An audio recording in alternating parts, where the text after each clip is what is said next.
Pour la première fois grâce à la SOMISEN depuis le début de son exploitation en 2014, l'entreprise française GCO a décidé de distribuer des dividendes à ses actionnaires au titre de l'exercice 2024. Cette décision intervient après d'intenses négociations menées par la Société des mines du Sénégal, SOMISEN SA, avec le soutien du ministère des Finances. Au terme de l'exercice, GCO a enregistré un bénéfice net de 14,4 milliards de francs CFA. Alors que le conseil d'administration d'avril 2025 avait initialement proposé d'affecter l'intégralité du résultat en report à nouveau, la SOMISEN a obtenu le report de l'Assemblée générale du 25 juin afin de rouvrir les discussions.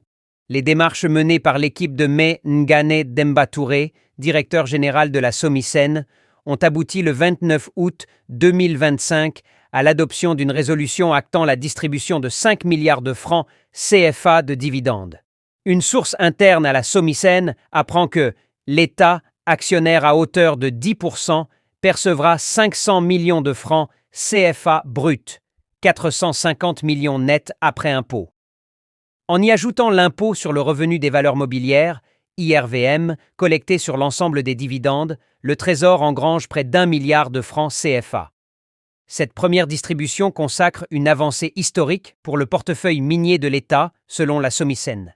Elle illustre l'efficacité des nouveaux mécanismes de coordination mis en place pour défendre les intérêts de l'État actionnaire et ouvre la voie à une institutionnalisation du suivi des résultats dans les sociétés minières. 72 milliards mobilisés par la SOMISEN. Avec ce milliard récolté auprès de GCO, les revenus générés par la SOMISEN auprès des sociétés minières atteignent désormais 72 milliards de francs CFA. Cette dynamique conforte le rôle de cette société publique comme bras armé de l'État dans la valorisation de son portefeuille minier. La première distribution de dividendes par GCO marque ainsi un tournant, celui d'un partenariat plus équilibré entre le Sénégal et ses partenaires privés dans l'exploitation de ses ressources naturelles, précise notre source. Moussa Diop.